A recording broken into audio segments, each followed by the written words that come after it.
Hi అందరికీ welcome to my channel Pooji vlogs. రండి ఈ వీడియోలో మనం శ్రీ త్ర్యంబకేశ్వర్ జ్యోతిర్లింగ మందిరం గురించి తెలుసుకుందాం.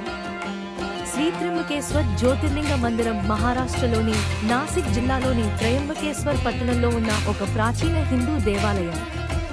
ఈ ఆలయం 12 జ్యోతిర్లింగాలలో ఒకటి, అనగా దేవుడు శివుడికి అంకితమైన 12 పవిత్ర స్థలాలలో ఒకటి. రండి ఇప్పుడు ఆలయ నిర్మాణం గురించి తెలుసుకుందాం. శ్రీ త్ర్యంబకేశ్వర్ ఆలయం 18వ శతాబ్దంలో నిర్మించబడింది. ఈ ఆలయం నూతన నిర్మాణంలో ప్రముఖంగా కనిపించే బ్లాక్ రాక్ శైలిలో ఉంది.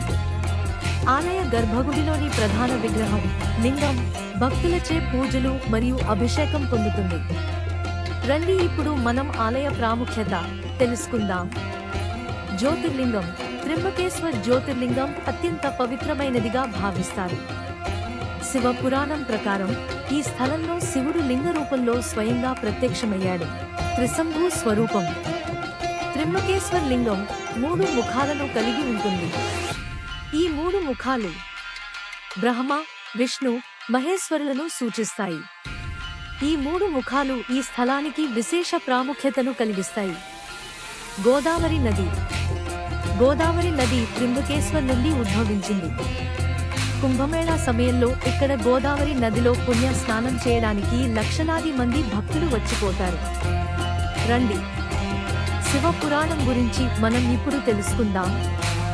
శివ పురాణం ప్రకారం మునీశ్వరుడు గౌతముడు మరియు అతని భార్య అహల్య దివ్య జీవితం గోదావరి నది ఒడిలో కొనసాగుతున్నప్పుడు వారి దైవ భక్తి మరియు తపస్సుకు ప్రతిఫలంగా శివుడు వారికి కనిపించాడు. గౌతముని తపస్సు కారణంగా శివుడు త్రయంబకేశ్వర్ జ్యోతిర్లింగంగా అవతరించాడు. రండి ఇప్పుడు గౌతమ మహర్షి కథ గురించి మనం ఇప్పుడు తెలుసుకుందాం. తపస్సు మరియు గంగా అవతరణం. మహర్షి గౌతముడు తన భార్యతో కలిసి గోదావరి నది ఒడ్డున తపస్సు చేస్తూ జీవించారు. వారి తపస్సుకు స్పందనగా శివుడు వారికి ప్రసన్నమయ్యాడు. గంగమ్మను ఈ స్థలంలోకి తీసుకురావడానికి గౌతముడు శివుని ప్రార్థించాడు. తులసి దళం ప్రభావం. గౌతముని తపస్సు చూసి అతని శిష్యులు మరియు సహచరులు తులసి దళంతో పూజలు చేయడం ప్రారంభించారు. ఈ తులసి దళాలు అంతటి పవిత్రతను కలిగి ఉన్నాయి. ఆ దళాలు త్రయంబకేశ్వర్ లింగానికి అమాంతం శక్తిని ప్రసాదించాయి. ఇప్పుడు త్ర్యంబకేశ్వర్ మహత్యం గురించి మనం ఇప్పుడు తెలుసుకుందాం. రుద్రాభిషేకం. ఇక్కడ రుద్రాభిషేకం అత్యంత శక్తివంతమైన పూజగా భావిస్తారు. ఇది శివుడి అనుగ్రహాన్ని పొందడానికి ముఖ్యమైన పద్ధతిగా ఉంది. శ్రాద్ధ కర్మ. పితృదేవతలను స్మరించడానికి మరియు వారికి శాంతి కలిగించడానికి ఇక్కడ శ్రాద్ధ కర్మలను నిర్వర్తిస్తారు. పండుగలు మరియు ఉత్సవాలు. మహాశివరాత్రి. ఈ పండుగను ఆలయంలో భక్తులు అత్యంత వైభవంగా జరుపుకుంటారు. ఆలయ ప్రాంగణంలో రాత్రంతా ప్రత్యేక పూజలు, హోమాలు నిర్వహిస్తారు. కుంభమేళా. ప్రతి 12 సంవత్సరాలకు ఒకసారి జరిగే ఈ మహా ఉత్సవంలో లక్షలాది భక్తులు గోదావరి నదిలో పుణ్య స్నానం చేయడానికి తరలివస్తారు. హారతి సమయాలు ఈ విధంగా ఉంటాయి. సుప్రభాతం హారతి ఉదయం 5:30 మహాహారతి ఉదయం 7 గంటలు.